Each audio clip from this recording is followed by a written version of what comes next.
colleagues. My first question really speaks to the question of balance. We love the speed and efficiency of new technologies like telehealth. And at the same time, Dr. Berenson just mentioned, we've got to ensure quality care and accountability. And he described this horror story of bills just bouncing from place to place to place. So we're going to have to move around in terms of questions. I think I'll start with our GAO person and Dr. Berenson on this. What are the lessons learned from how we did telehealth during the pandemic for striking this balance that I described as speed and efficiency and quality and accountability? Why don't we start with the GAO person, and then we'll go to you, Dr. Berenson. Sure. Thank you, Chairman Wyden. I think what we've learned so far is that we don't have complete information that we need to study what we need to study in order to make some determinations about some of the issues that Dr. Berenson was raising. I believe that is why MedPAC actually recommended that some of these flexibilities continue with some guardrails in place so that we can study the effects of these issues on the quality of care, which is still not quite known in Medicare at this point, and on sort of program spending and provider and beneficiary behavior. Dr. Berenson. You're muted, doctor. Okay, I'm on. I'll make 2 points. One is that we learned that if you simply pay what the sort of process for generating relative values and fees that has been used in Medicare, you won't get the services you're desiring. In 2019, Medicare CMS put into effect something called a check-in visit, which was a payment to physicians to call their patients to discuss whether they needed to come in for for an in-person visit. The payment by the traditional method was about $14 and change. And guess what? Nobody did the visit. It was less. The practices aren't stupid. They may have made the call, but they sure didn't bill for it. And I would suspect that many practices didn't even do it because of the inadequate payment. So as within the 2 weeks of announcing that there would be a whole new list of telehealth services, the CMS raised that payment level from $14 and change to $56. And guess what? Doctors did it. And I think it was a very smart move by CMS to get money out the door to beleaguered practices who suddenly saw their revenues decrease dramatically and patients couldn't get care. So the payment level matters a lot. And so that's one point. The second point I want to make is that, actually I'm blanking on what my second point is, and so I'll move on. Thank you. Let's go to the equity question. And by the way, all of you can give us additional information for the record. I just felt that this question is striking. A balance is what practitioners and patients are always asking me. They want the speed, they like the efficiency, but they want the quality and they want answers to these kinds of questions. So apropos of what we heard from GAO, will be interested in more information, for example, on your work apparently in the guardrail kind of area. Question for you, Dr. Davis. We have said in our work on this committee, every single time out, we're going to focus on equity issues because we know in America, much of healthcare is really a desert for vulnerable people. If you're affluent and you're white and you're in the suburbs, you got the world in front of you. If you're in the BIPOC community, very often these options just pass you completely. So our first work was on maternal mortality, but we want to make sure that the principles of fairness extend to new technology as well. Wave your wand and tell us a couple of things you think you'd be doing if you were on the finance committee to promote racial equity in telehealth. Thank you, Senator Wyden. That's a great question, and it's a concern that we have as well.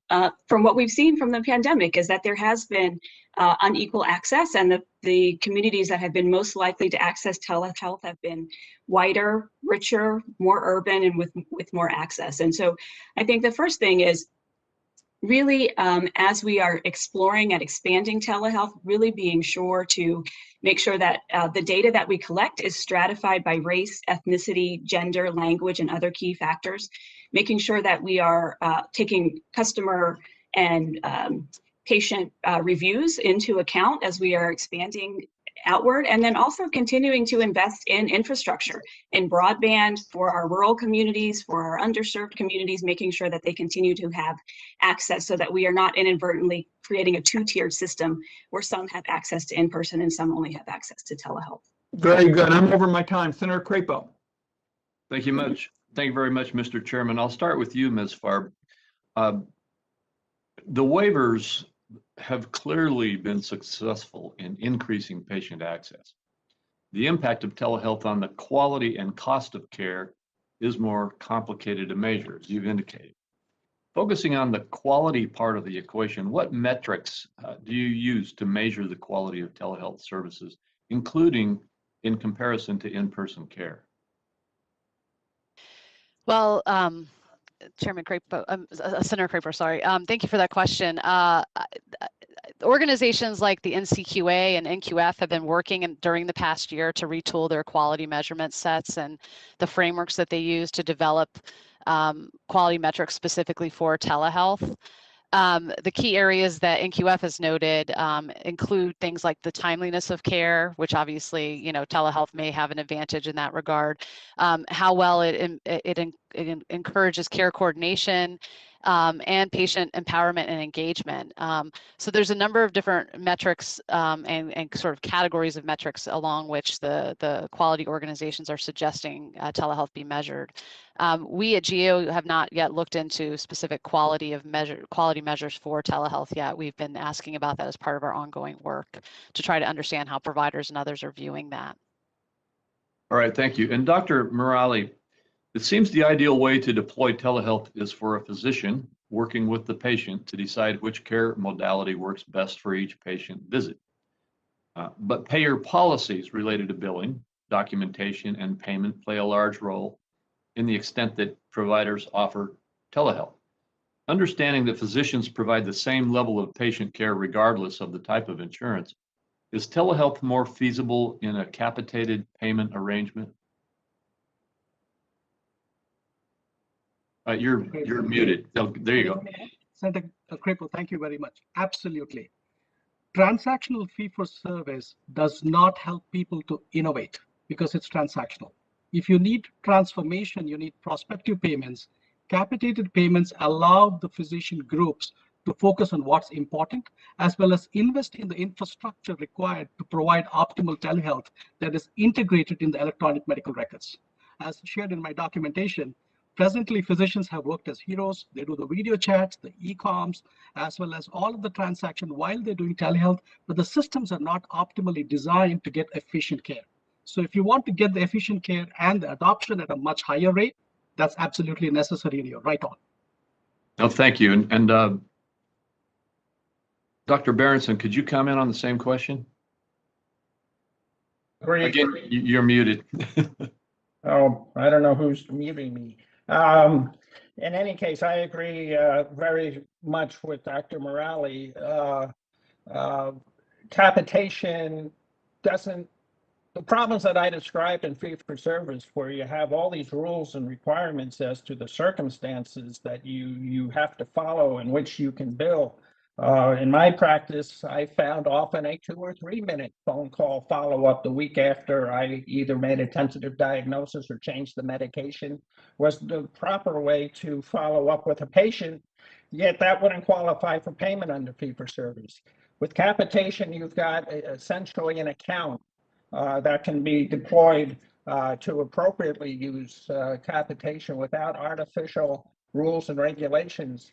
I mean, to use telehealth without artificial rules and regulations. So I think that's the way to go. CMMI has actually developed a model which is sort of half fee-for-service and half capitation. It seems like with expedited testing, it could, within a couple of years, become a national model for moving primary care practice. It's a little trickier to figure out how to pay specialists for for their telehealth because capitation's not easily done for specialty services. All right, thank you. And back to you, Dr. Morali. We've talked about broadband and some of the infrastructure aspects of getting this issue resolved.